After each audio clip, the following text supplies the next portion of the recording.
You're listening to a Life in Quebec podcast. For more, visit lifeinquebec.com. Hi, I'm Michael Bourguignon with Life in Quebec. Welcome once again to Election Perspectives, our weekly roundup of the federal election campaign. Normally, we broadcast out of Cap Rouge, but just judging by the number of flies in the studio, let's say we're in Abitibi on location. We're here once again with Colin Standish. He's our political commentator, a poli-sci grad and former prospective Liberal Party candidate. And this week, we start off with the budget, something to sink our teeth into. The parties have come out with their position on budgets and budget deficits, with the NDP talking about a balanced budget in the first year. The Liberals going in a different direction, saying there would be a deficit for 3 years. And then, of course, the Conservatives holding steady and also promising a balanced budget after running deficits year after year. What is your take on what's happening with the budget this week? Yeah, thanks for the question, Michael. No, it has been an interesting week, I think, in retrospect. That I think, as I was saying, I think it's a pivot week. That really, in the first few weeks, it was hard to get the cylinders fired up. To sort of think of starting a car in winter, that you're sort of kicking the tires, taking the ice off, putting a little bit of windshield wiper fluid, maybe plugging the car into the outlet. That really it seemed to be a bit slow going. But I think we saw a really interesting week in the last week, and I'm quite happy about that. I really think it was, as I was saying, a pivot week that we're going to see the issues flesh out for the rest of the campaign. You might see different parties take away from each other in regards to percentage points, and also we're going to see more ideology, where they're actually going to frame the messaging going forward for the rest of the campaign. So I thought it was quite interesting to look at. And to bring it back to the question you just asked about basically the economy, basically on budget deficits, that got a lot of talk this week by commentators, a lot of talk by the parties. So essentially the NDP saying they'd have a balanced budget. It appears they're trying to perhaps poach some centrist votes away from Liberals and key ridings, or really they're in competition for many of the same voters, maybe even some Conservatives in suburban ridings or urban ridings, should they. But there's not as much lead over as there is between Liberals and NDP, are often seen as interchangeable. Often NDP and former Bloc voters are seen as interchangeable in Quebec, of course. So it's interesting to see that they're really saying we're not going to run a budget deficit. And then there's been a lot of comments on how really the numbers don't add up, if that is indeed their policy. But I'll get back to that in a moment. But then with the Liberals saying, you know what, we actually will run a deficit. We'll run, I believe it's about $10 billion a year. I believe for deficit spending, it might be even slightly more than that. Mr. Trudeau basically said we're going to double federal infrastructure spending. We're going to create a framework for success going forward. We're going to run deficits. Harper's basically saying what he's said for a while, basically they're going for no deficit. They don't really want a surplus, it seems, but it's just more steady hand on the wheel, what they've been sort of arguing. And that's one thing with the Conservatives. I really haven't seen effective messaging from perhaps the government with the most effective information control we've seen since, perhaps ever, I'd say. So I'm not sure what Mr. Harper's saying, except they don't want to run budget deficits, except for a very slight one. So that's really the spectrum we have before us in the last week, Michael. Well, now, Colin, Canadians like the sound of a balanced budget, but the NDP has actually been criticized for taking that position while also talking about spending more on social programs like countrywide daycare. How can the NDP, do you think, make these two promises? Yeah, no, that's what people are calling them out for. It's saying, well, it's sort of having your cake and eat it too. That do you want to eat a full cake or a large cheese pizza with dipping sauce every day? Well, it's eventually going to catch up to you. That you can't look trim at without working out. You're not going to look trim when you go out on the town. So that's what that people are calling out the NDP for on that. And basically with $15 a day daycare also. But one of the interesting articles I thought this week is by Stephen Gordon, who writes for Life in Quebec, your magazine, of course. That he's a professor at the University of Laval, and he wrote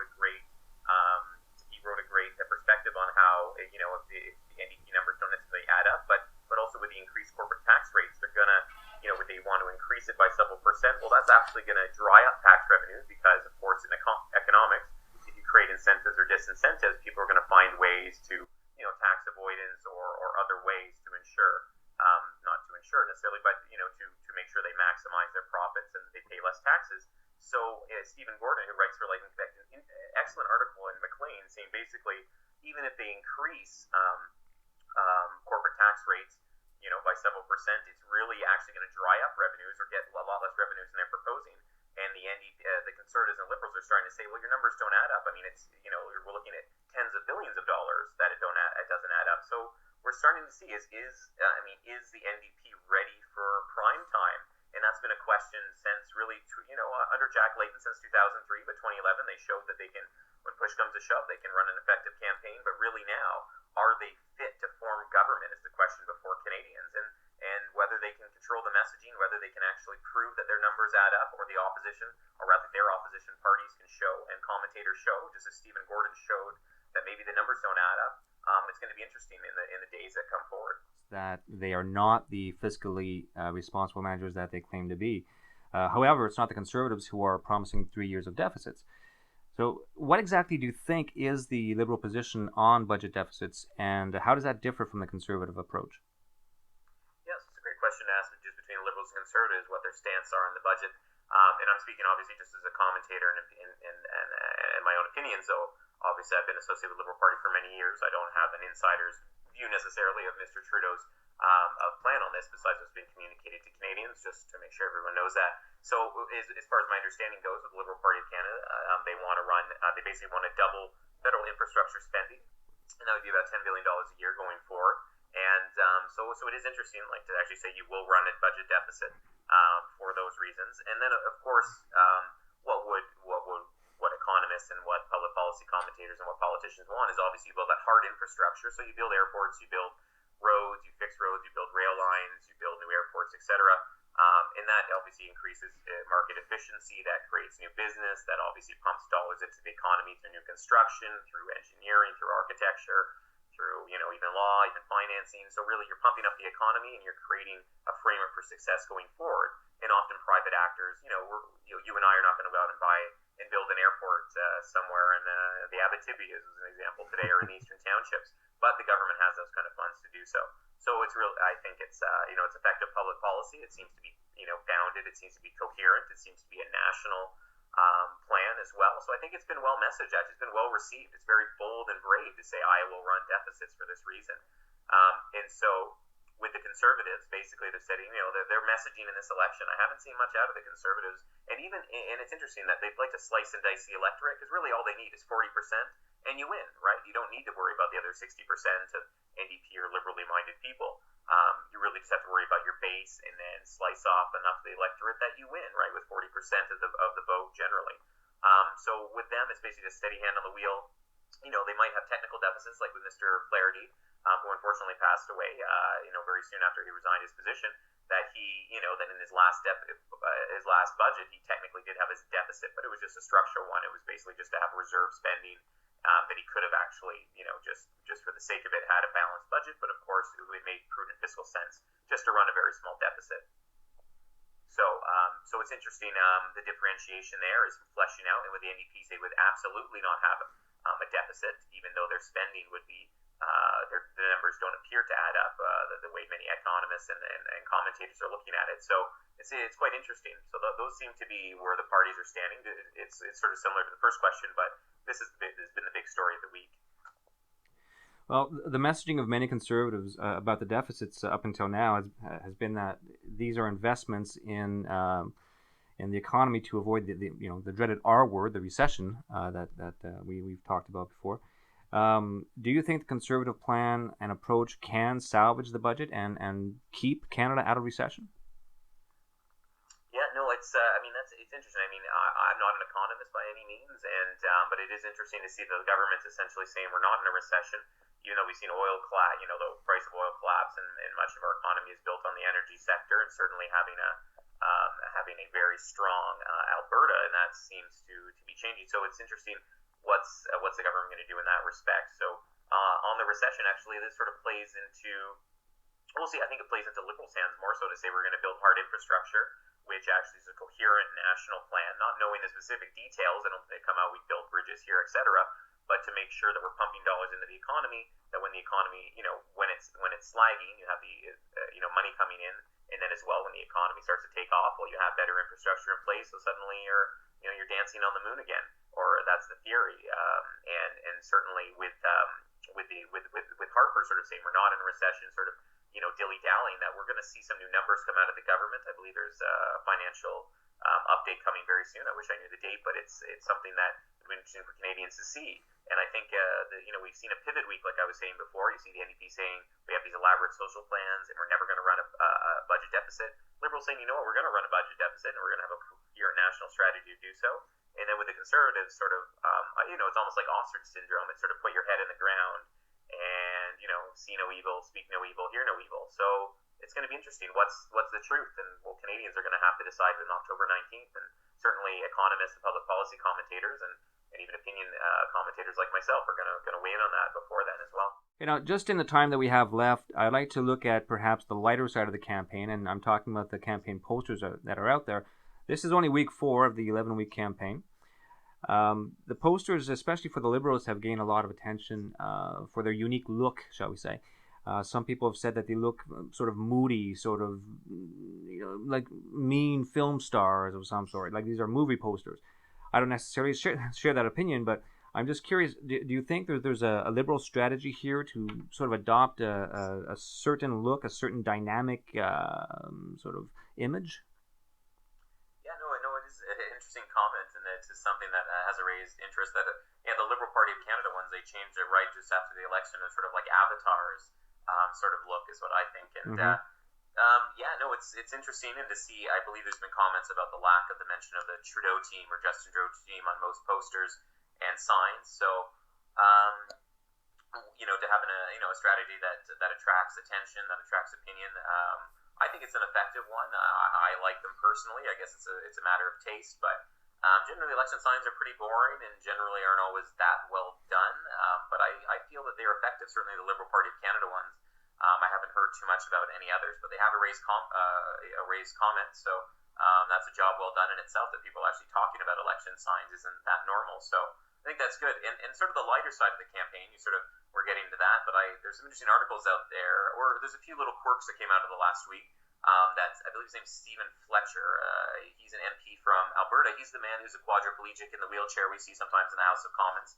And certainly he released a book this past week sort of on the right to end, the right to life, right to end your own life, etc. So that debate was brought before the Supreme Court that basically said individuals who are coherent, meet a variety of qualities, cannot be prevented from, refusing care or the right to end their own life, right? So it's interesting that he weighed into that debate that Conservatives have wanted to avoid, that often the Conservative base is seen as quote-unquote, not when it comes to abortion rights or women rights, but as pro-life, that necessarily people don't want to touch it with a 10-foot pole, and it's been delegated to the Supreme Court, which is actually a criticism, or sometimes people say it's a good thing, of since the Charter came in force, it was adopted in 1982, obviously, but in 1985, we've had the Charter of Rights and Freedoms in Canada in force, that often hard public policy decisions have been kicked to the Supreme Court of Canada, like same-sex marriage, etc. We wait for a Supreme Court case, and then the federal government legislates in it on when the court has said you guys can't go and do this, or this is unconstitutional. So it's interesting that you saw Mr. Fletcher weigh in on the right to end your own life. So that's a little quirk of the campaign. It's something for Canadians to think about, because you know what, the next government is going to have to determine what the response is to the Supreme Court of Canada in, I believe it's for February next year. And then as well, another little quirk, there's a funny article on the Huffington Post. It's about how to run the gayest campaign ever by an individual. It's it's just a funny little spiel, so I recommend people check it out on Huffington Post. And then another one, I thought one of the best articles of the week was on Maclean's, and it's by one of the guys who, one of the individuals in the United States who really did a lot of organizing for Barack Obama. And his name escapes me at the moment, my apologies, but go to Maclean's and you'll see it. And they sort of talk about the snowflake strategy, just how to have a very organic campaign, not necessarily a top-down campaign manager telling everyone what to do, you put up the poster here, but how do you have the snowflake effect where you bring people on, they make the campaign your own with consistent messaging, and how do you go forward with that? And it was a very short article, but really that kind of technique of really having grassroots campaigns, bringing up sophisticated data management, as I've said before, that's one of the real underlying stories of the campaign. So those are some of the things I noticed this week. In the absence of hard news, quirks gain attention, right? Exactly, and there were some funny ones this week, I thought.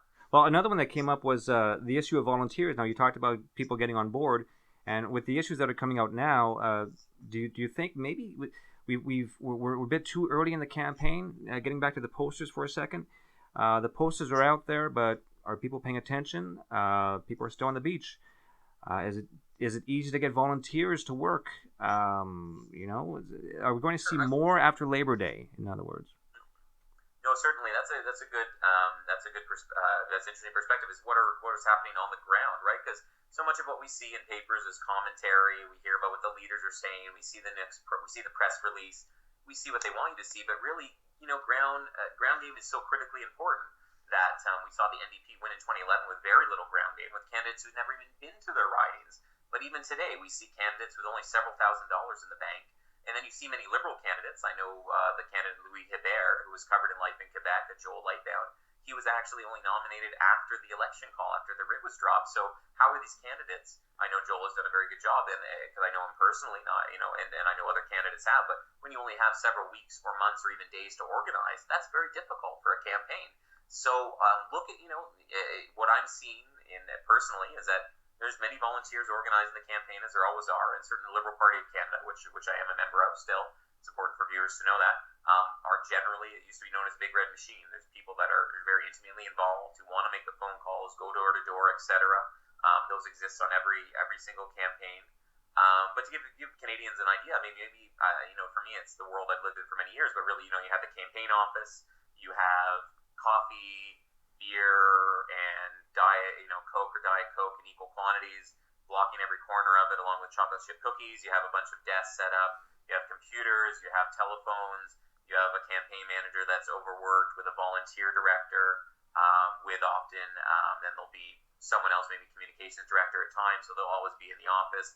And they'll be directing workflows. So volunteers come in, often very ambitious young people who might like a job at the end of the day. I was one of those people when I was 18, 19, 20 years old. So you see those people funneling in and out. They're given, now you see with the data management, people are given iPads often to go out. So go canvass your local neighborhood.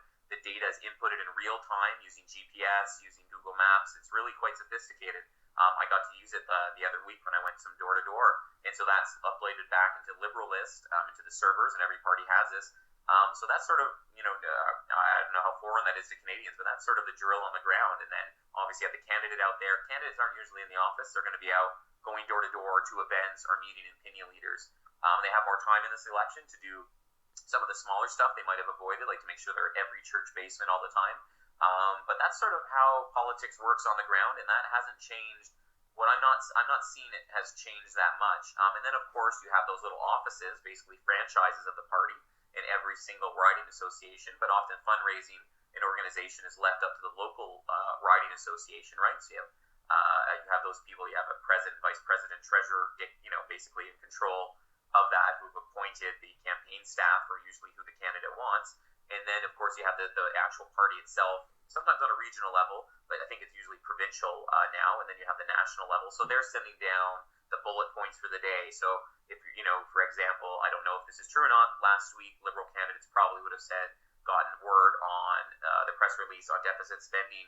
Here are the 5 talking points for why it's a good idea. So you're getting these emails every day coming down to you. You tweet them out. You Facebook them. You answer questions in public. So that's sort of how the ground game works for a party. Just to give Canadians and our viewers a little insight, I'm not sure how foreign this world is to some people, because it's very, it's sort of the world I've lived in for a while. Well, we do know that you are still involved with the Liberal Party, or still a member, and we've always been upfront about that.